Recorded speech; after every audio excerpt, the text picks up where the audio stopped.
ये पायलट पंखे में थूक लगाकर एरोप्लेन में चिपका देता है, फिर टूटे हुए एरोप्लेन को खड़ा करने लगता है और जल्दी से बिखरे हुए नट बोल्ट को इकट्ठा करके उसको ठोक ठाक के ठीक करने लगता है।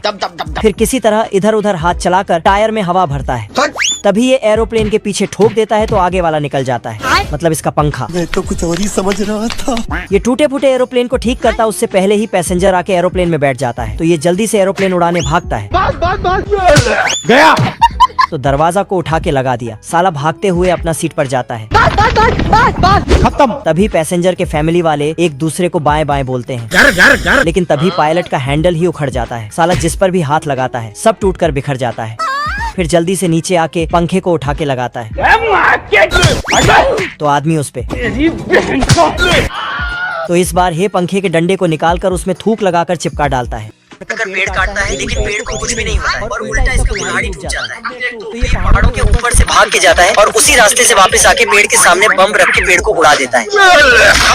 लेकिन पेड़ को छोड़कर पहाड़ ही टूट जाता है। कैसे हो गया? इधर सारे बीवर लकड़ी का बांध बना रहे हैं। तभी इस इंजीनियर के पास एक कौवा आकर बोलता है कि बाढ़ आने वाला है। फिर तो सारे बीवर फटाफट हाथ पांव चलाकर बांध बनाने लगता है। इधर ये बीवर अपने दिमाग के मशीन को चलाकर एक आइडिया बनाता है और अपने जेब से एक खतरनाक दीमक को निकालता है जो फट से पेड़ को काट देता है। लेकिन ये उस पेड़ को लेके नीचे गिरने लगता है तो बीवर उसी पेड़ को छतरी बना देता है। फिर ये स्लो मोशन में नीचे लैंड हो जाता है। लेकिन इसके पीछे से बाढ़ आने लगता है तो ये साला पेड़ को भी उठाकर भागने लगता है। मगर क्यों? क्योंकि इधर पुल में एक लकड़ी कम पड़ जाता है तो ये इस पेड़ को पहाड़ से नीचे फेंक देता है जो सीधा जाके पुल में घुसकर एक मजबूत बांध बन जाता है। तो इसको उठाकर सिर्फ बुजुर्गों का एक घर था, तभी कुछ मिस्त्री आते हैं और फटाफट एक बैचलर हॉल बना देता है। फिर सब खूब मजे से बातचीत करके दिन बिताने लगते हैं। यहाँ की महारानी हर टाइम धन पर धन लुटाती है। फिर सारे आदमी वो धन लेके अपने लिए अच्छे अच्छे कपड़े खरीदते हैं और औरत लोग खूब राशन पानी खरीदते हैं। यहाँ के फैक्ट्रियों में इतने ज्यादा लोग काम करने जाते हैं और देखो कैसे पैसा घुमा फिरा के वापस आते जाते रहता है, बिल्कुल इस सांप सीढ़ी गेम जैसा। यहाँ के लोगों ने इतने घर बना दिया कि एक ही घर के ऊपर 4-5 घर आ जाते हैं क्योंकि महारानी के पास बहुत पैसा है मेरे पास और बहुत दयालु भी है। पिंजरे से चूहों को आजाद कर देती है और चिड़िया को भी पिंजरे से आजाद कर देती है और मछली को मटके से उठाकर खिड़की से बाहर झरने में भेज देता है। भालू गाड़ी फिर उसमें थोड़ा सा कीचड़ लगा के थोड़ा सा कीचड़ लगा अपने ऊपर लगा लेता है। पत्थर बतख की गाड़ी के आगे फेंकता है तो बतख को लगता कि किसी का चटनी बन गया है, पर साला भालू वहाँ मरने का नाटक कर रहा था। कुछ देर पहले यहाँ बहुत सारे टूरिस्ट आए थे तो आदमी सभी भालू को टूरिस्ट का सेवा करने बोलता है। ठीक है, समझ गया। लेकिन टूरिस्ट लोग उल्टा भालू का ही सेवा करने लगता है। आदमी बोलता है अगर टूरिस्ट लोग को परेशान किया तो ऐसा हालत कर दूंगा। फिर सबको भेज देता है। लेकिन इन सब में एक नालायक भालू था जिसका नसीब बहुत खराब था। आगे सेवा करने जाता है पर कोई और भालू पहले से सेवा कर रहा था तो ये साला खाना चोरी करने लगता है पर आदमी इसको डराता है। फिर ये इस बतख का सेवा में लग जाता है। बतख के लिए ठुमके भी लगाता है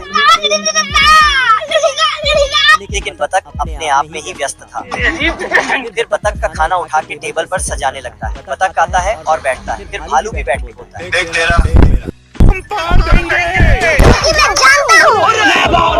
घोड़ा अपनी बोलने की पावर उस्ताद को दिखा रहा है। छोटा उस्ताद सुबह भूखी नंगी भेड़ों को चराने चल देता है। इलाके में एक ही आदमी पावरफुल है। इन भेड़ों के रास्ते में जो कुछ भी आता है वो सब साफ हो जाता है। गाय सुबह घोड़े से भेड़ों को रोकने के लिए बोलने लगती है। तभी छोड़ा छाप थोड़ा अपने स्टाइल में भेड़ों को रोकने चल देता है। भेड़ भी नीचे से चलते हुए निकल जाती है। घोड़ा चोरी से उस्ताद की गाड़ी पे बैठ जाता है। इतने में घोड़ा भारी गाड़ी लेकर उस्ताद के पीछे लग जाता है और अपनी चाबी वाली बंदूक से हमला कर देता है। ये देखो उस्ताद भी भाड़े वाली बंदूकों को काम पे लगा देता है। ये सारी बंदूक मिलकर घोड़े का पर्दा उठा देती है। रास्ता दिखाने वाला एक ऑफिस खोलकर बैठ जाता है।